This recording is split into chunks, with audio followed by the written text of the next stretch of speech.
กินแล้ว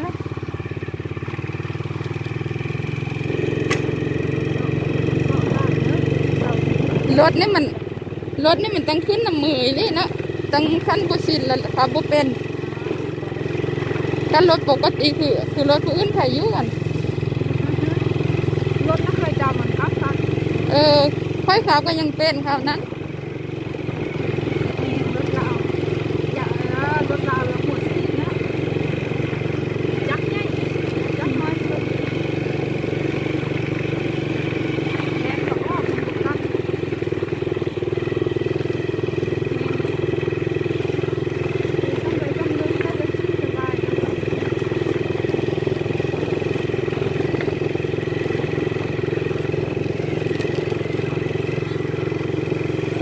เข้า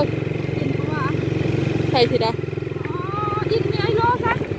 เป๊ะไว้บ่เห็น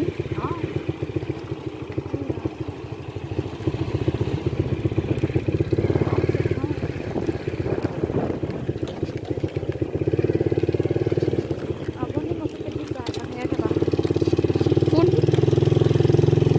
เป็นขี้ดินคุณ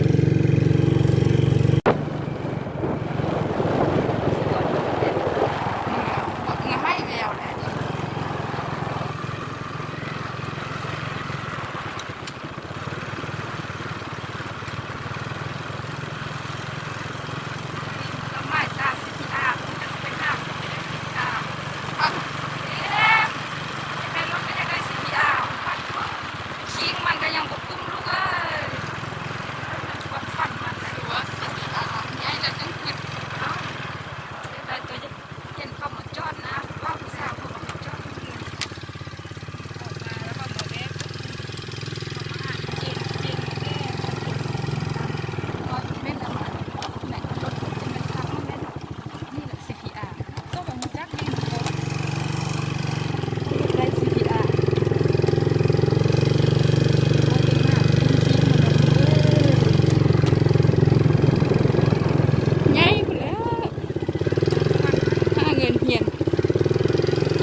เฮียนกับบุมี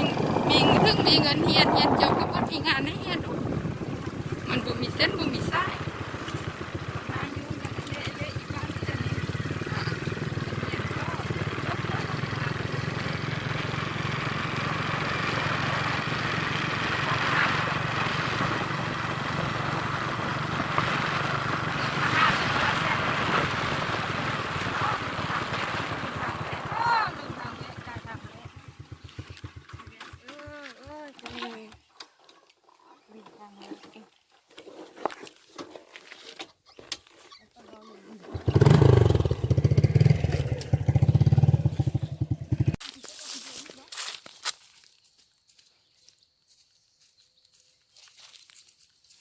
มันนี้มาเอาเทา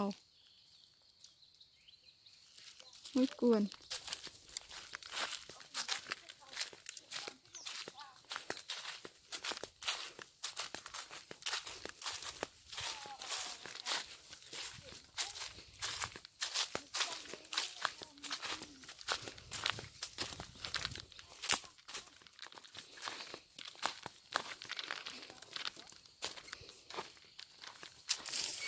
ผักกุ้มกำลังแตกนะผักกุ้มนะคำไล่ผักกุ้มไล่รีบอ่ะแต่ว่ามันกำลังแตกเถาไล่กันดอก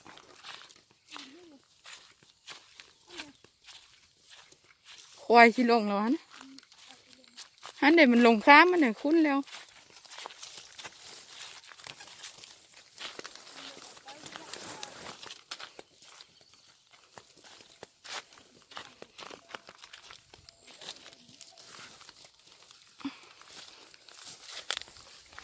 ก็เหนียมนะ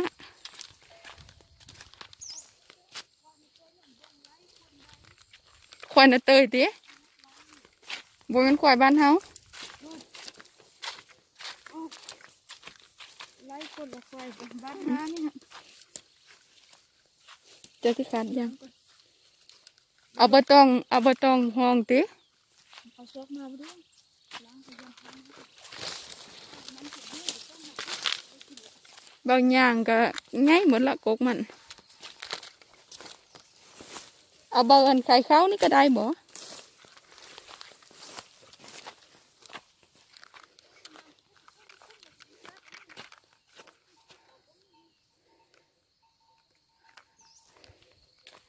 โอ้เท่ากำไร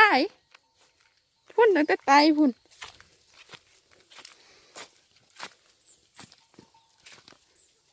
มันบ่มีใบไม้ใบใหญ่บ่เอ้ย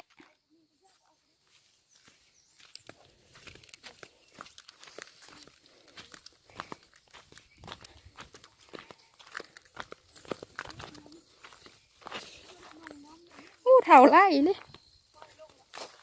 นี่เด้ผักก้อนหองผักมะเขือ น้ำ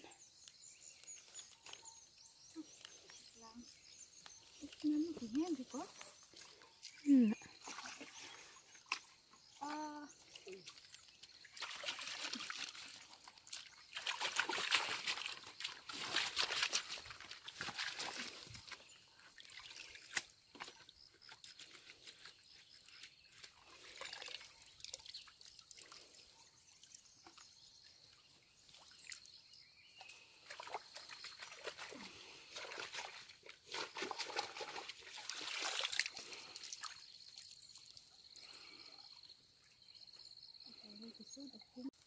เอาบุญงานมาทำให้ฝุ่นมันว่ามีที่ฝุ่นเราไปเอาข้าวมันไฟให้มันมีที่ฝุ่นเลยได้นี่ทำไงนี่ทำล้างใจเย็นเย็นเขาหากระปุกมาเลยเห็นหากระปุกกดเอาขึ้นเลยมันระเบิดได้ก้อนได้โค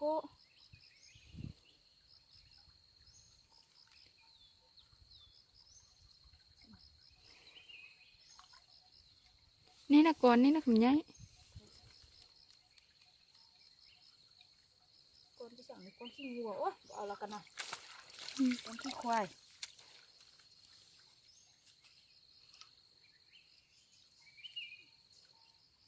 ดูดแหงฟุ้นมันขึ้นละ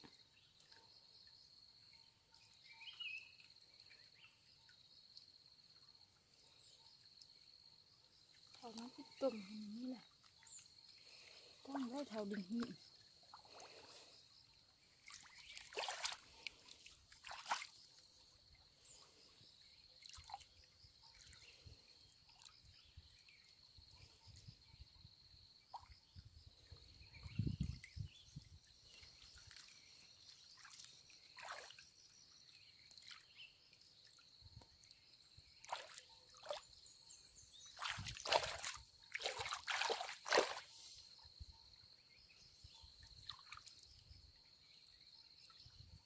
มีก็เขาเอามาจากสะอาดรุดละเข้าบทันเป็นก้อนเป็นหัวมีคนเอาคุ้มมือเนี่ย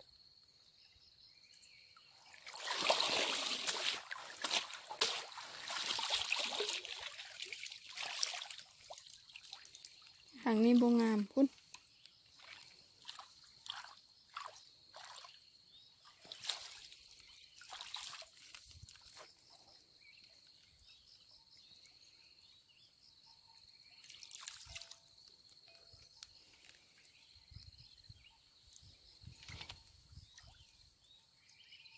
เอาบทันจับดินซ้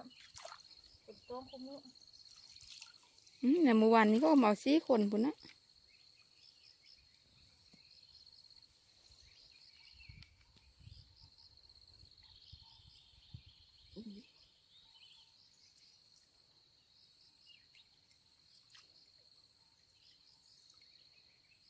มะแขงอยู่หน้าเฮาอันมันก็มีอยู่บ่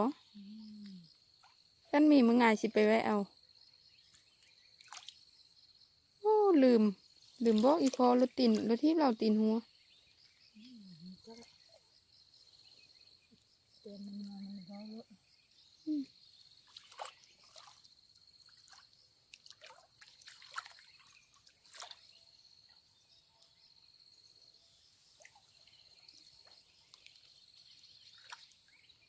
พุ่นนะงามเลย างนี้ขี้ฟุ้น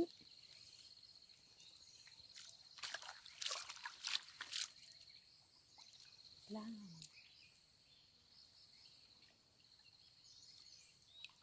เอาหัวกับป้องอันนี้ล่ะมันจะเป็นหัวเป็นเศร้าคนเอายิ่งเลย ดีแล้วหาซื้อมะเขือไว้มื้อนี้สวยซะบ่เท้าเพิ่นว่ามาเฮ็ดท่าแต่กันยากนำเพิ่นว่า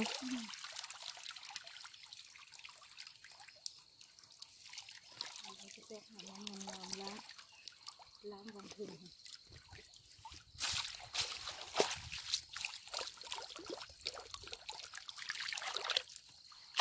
คุณอันนี้คุณแม่เอาได้มีด้วยอันนี้ใส่นะอันนี้คุณแม่ที่ปุ้นก็ย่ามันดอกดินกินก็ได้นะ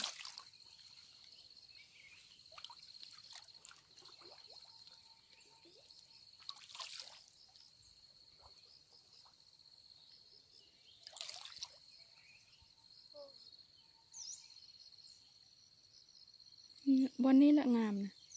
โอ้ต่ำค้อนละเขี้ยวๆเลยเขี้ยวๆอ่อนๆบ่มีขี้ฟุ้น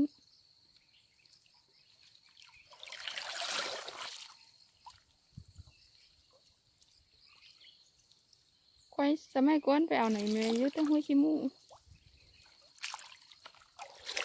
ไล่ได้เดี๋ยวนี้มันบุกเกินมันห้วยขี้มูก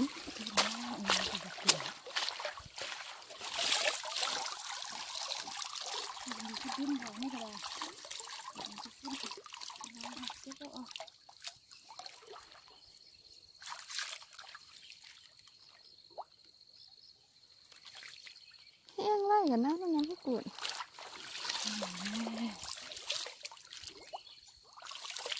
เขาเขาต้มฟูได้นี่เด้ ดีเลย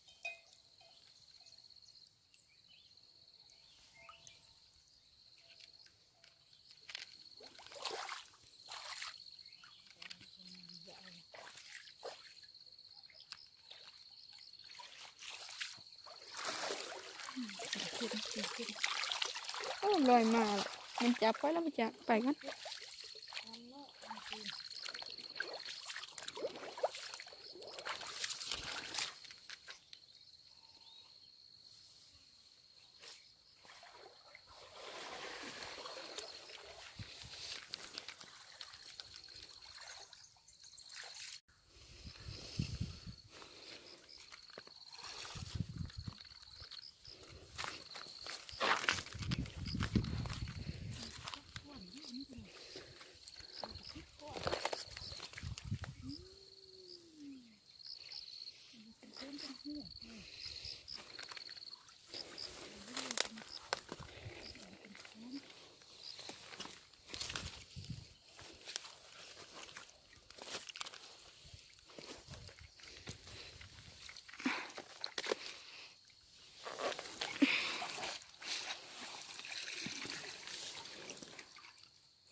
จับมันเขาก็ได้